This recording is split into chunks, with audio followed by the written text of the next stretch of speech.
Hi, James. Thank you so much for coming to the Founded Talk. How's it going? Great, and thanks very much for having me.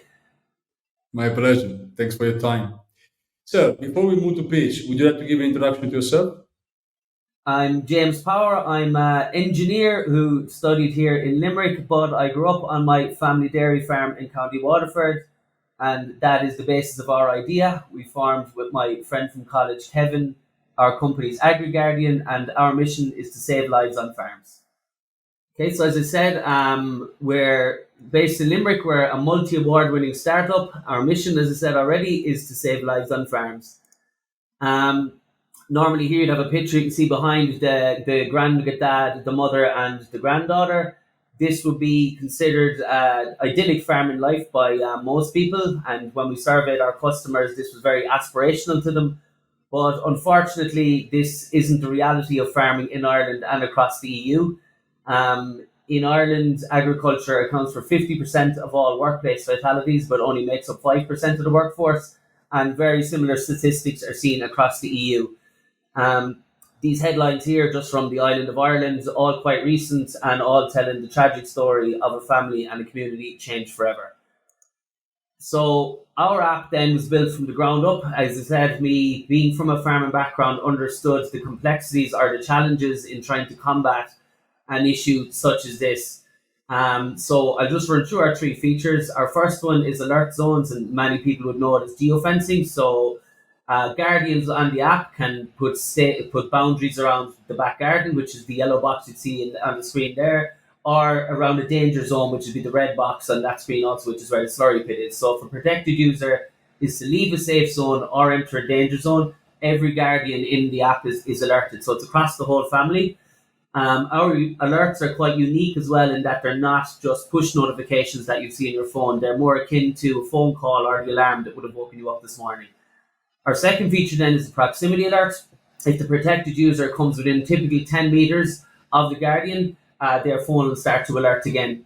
Use case here is high noise environments such as machinery operation, and anyone that's familiar with modern tractors will have noticed they're quite well soundproof, they're comfortable, they're big, and lots of blind spots. And they tend to be something that young kids are quite drawn to. And again, a lot of these features is thinking of myself at that age growing up on the farm. And then finally, we have anchoring, which is just a reverse of proximity. We designed this as kind of a way of educating some of the smaller kids and trying to bring them onto the farm and trying to get them used to the dangers as early as possible. So a parent can activate anchoring when they're within 10 meters of you, and if that child is to stray more than 10 meters away from you, you'll be alerted on your phone. So this gives you virtual eyes in the back of your head. So we deliver this through apps. So we're on the Google Play Store, we're on the Apple iOS Store as well. And we are very cost conscious of today's world to our customers. So if the protected user is already as a smartphone, and we see well over 60% of 12 to 16-year-olds do have smartphones, they only need a subscription to our application, and our subscriptions are at a per family or a per farm level, and they're good to go. However, we do see that a lot of 6 to 10-year-olds are yet to get their smartphone, or are probably, in this case, pestering their parents to get their first smartphone. So we built a version of on Wear OS, which we use the Samsung Galaxy 5 watch. Some people do ask us, why do we go for such a high-end smartwatch? Answer to that is simple. You're always trying to get the kids to adopt it and make sure that they're quite keen to wear it. And we've seen in our testing, the biggest problem we have is if I send 20 watches out for tests on farms, I can't get them back. And the parents note in all their feedback that the biggest challenge they have is getting the watch off the kids in the evening to charge it. These watches are the ones with the eSIMs in them, so they can just be considered like a small smartphone on the child's wrist. So I suppose to take back where we came up with this, well, as I said, I grew up on a farm. Both Kevin and I have been keen to start a business with quite some time. I was doing my advanced certificate of agriculture a number of years back and presented with the graph here, the farm fatalities by year.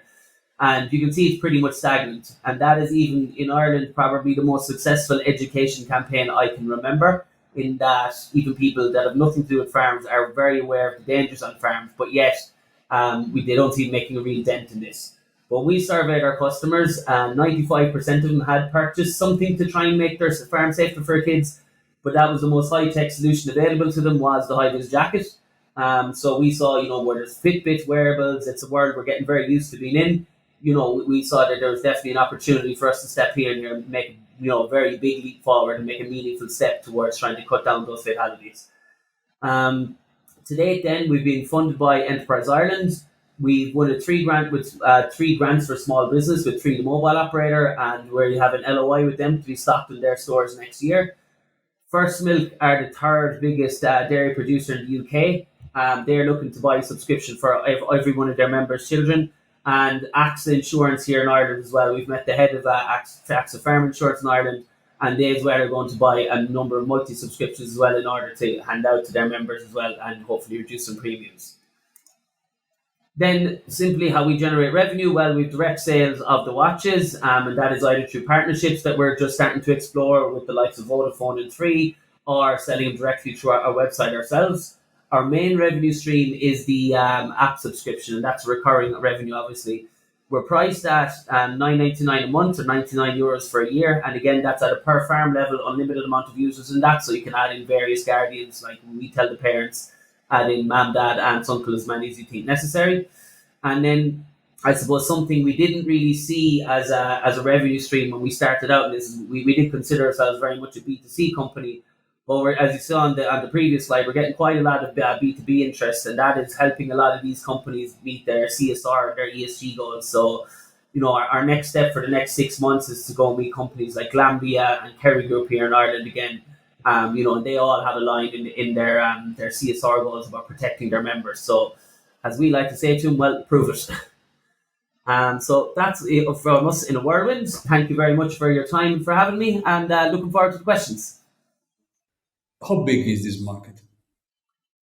In Ireland, you would have 65,000 farms with kids under the age of 16. So that's your potential biggest market. That is our total market size there. If we were to get 100% of that, we would have €8 million recurring revenue. In the UK, that goes up to about 10 million. France and Germany, then about 15 million each. And then it's really identifying the way farming is practiced in different countries. So traditionally, ag tech in Ireland goes Ireland, UK, France, Australia, New Zealand, and then back into the other EU countries. But we probably will actually move into the Scandinavian countries because their manner of farming is quite similar to Ireland, and the way the fatalities happen is quite similar as well. So we might be as usable to farms in the USA because the way the fatalities happen are very different to how they happen in Ireland and around us. So we generally just look at the fatality statistics, but the market size to us is any farm with kids under the age of 16, So in Ireland, plenty big for us. But in terms of customers, who are exactly the people are going to buy your application and your hardware? So an obvious one people tend to jump to is the wives because they say they worry a lot, but we've actually found that's not the case. We've seen it's the actual farmers themselves. So as I said, in Ireland, that education campaign has been successful.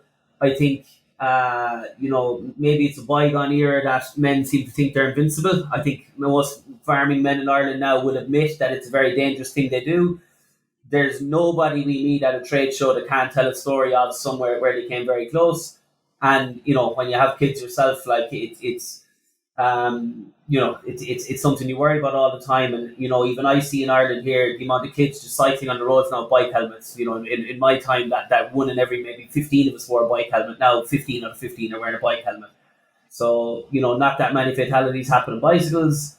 Farming, there is massive there. So it is anyone involved in a farm that, we'll have minors on the farm. So that's the kind of B2C side. We're really pushing on the companies though. So, the access, the milk suppliers, we're willing to do quite a discounted deal with them because for a product like this to make change and have an impact, it needs to get in a lot of hands. So we're asking these massive conglomerates, to make quite a small spend with us, and in that case, we will offer the subscription to all of their members. In terms of business model, you call B2C because you consider the farmer as a person, Yeah. right? So any farmer will buy the device and your service. Is the device done by you or someone manufactured outside? No, so we're not. We started out manufacturing device, or not manufacturing. We were sourcing smartwatches from China. They were Android 6 at the time. They had SIM cards in them. So again, Our biggest challenge was how do you get a GPS location and a Bluetooth sensor onto a child that age, and then how do we keep them wearing it, keep them interested. So if you look at our logo there, it's like a signal out of the heel of a boot. So we started out, we were called Smellies, Smart Wellies, and everybody thought, our USP at the time was you can't go farming without your wellies. So we thought we had a great idea. Parents hated it, kids hated the name. So they wanted the wearable because the kids at that age are seeing their older siblings with Fitbits and that. So we progressed then from the watches we were sourcing ourselves onto developing an application onto Wear OS. So that means as every time Samsung now release a new Galaxy whatever watch, Galaxy 6, 7, we're just there and we can be on that.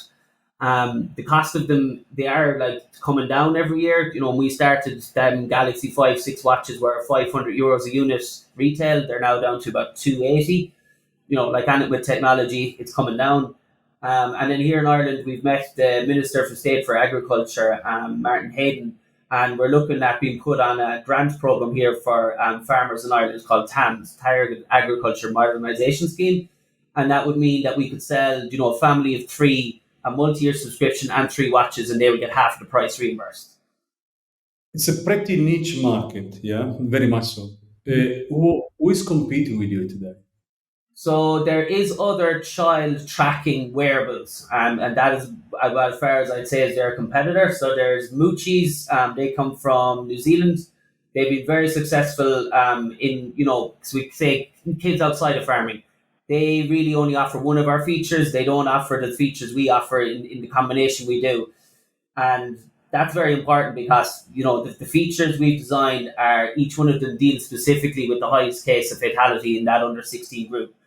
I would say a lot of those other and our competitors, it is more like the problem they're solving is reducing that 5 moments of terror you have when you lose your child. Whereas, I don't see too many children in Ireland going missing or, ending up on a milk bottle. So we're there and we are going after the niche because, me and Kevin are engineers. There's a very data driven problem to be solved there. And that's what we're focused on. Well, in terms of marketing and getting on board the farmers, I mean, which channels are you using today? Are you going one by one, door to door? So no, we couldn't go door to door given that we're the price point we have. A sales rep in that regard doesn't make sense. But we've attended the National Ploughing Championships here in Ireland for the last 2 years, and that's attended by 250 odd thousand people over 3 days. It's the largest outdoor event in Europe, and we're doing that under the umbrella of Enterprise Ireland. So that we the last 2 years that was mainly brand recognition and building up awareness. And then the Farmers Journal, who would have an agriculture paper here in Ireland, who would have a weekly readership of about 240,000. They've been very good to us as well and helping, giving us some free advertising, giving us some free editorials as well, because they see the importance of what we're trying to do. And we do see that across, any of the bigger partners we go with. They're willing to make some spends in advertising because, as I said, for a solution like this to make the difference we want, it has to end up in a lot of hands. Are you raising any funds now? At the moment, we're just in between. We got our early pre-seed money from Enterprise Ireland. We've to take the last tranche of that, which will take us up to Q2 of next year. And after that, then we will be going to raise funds. But we've been quite keen on trying to get it out there in Ireland without raising any money. So that then when we do go to raise money, it's just solely for scale. We've, used Ireland as a beachhead and proven what the technology can do, and that is desirable for people. So, what's your scale strategy to get that? To get it, so we will around Ireland first. We're hoping we're doing some quite heavy discounting with our early big B2B customers to get the name out there, get some brand recognition. We'll move into the UK then, and that's where we need the funding to scale. It's such a vast country in comparison to Ireland. There's no even publications like the Farmers Journal or equivalent in the UK. Like in Ireland, it's a strange one that one print media, like it's an incredibly targeted way of advertising. It probably reaches 70 to 80% of our market every single week. So if you can stay in that and relevant, and in another couple of general farming things in Ireland, you can reach nearly 100% of our market with very small amounts of advertising. Versus then we go into other countries, that totally changes. So we will need expertise from there. It's not something we're familiar with. We're very focused on Ireland at the moment. That'll probably take us into next year. We were quite fortunate that we met First Milk, the UK dairy producer, at a dairy show in January of last year, and that was with Enterprise Ireland. So we kind of see the benefit and what they can do for us, and they've been excellent too so far. So when we're going to progress into other markets, there's a lot of expertise out there. AgTech in Ireland is thriving, and we've got a lot of great mentorship off of other much more established companies than us who are more than willing to point us in the right direction and give us some tips. You are not looking for funding right now. What are you looking for? Are you looking for any, I don't know, partnership, something that can enhance your market? Yes, we're looking for any introductions to, I suppose it's people at a certain level in the likes of the Axes and, something similar in any other country. It's our ask actually isn't that small. Our ask at the moment to anyone is to just give us the opportunity to pitch. Anywhere we've pitched it so far, people see the relevance, people see why the features will help produce the fatalities. They see what we're trying to do. So that's what we're asking at the moment. Just give us a chance to pitch to anyone, and we're pretty sure they'll be convincing there. Convincing the people that you want to reach, right? In 10 seconds, 20 seconds, what would you like to tell them? Um, Look, to date, the best spends a parent could make on their child on a farm for safety is a high vis jacket. We are taking what we consider the greatest leap in farm safety for the last 25 years. We want to show it to everyone that's out there and get our message there. So please contact us and just give us the opportunity to show you what we can do. James, thank you so much for coming to the Founder Talk. It's been Thank a you so great much for having me. That was really enjoyable. Thank you.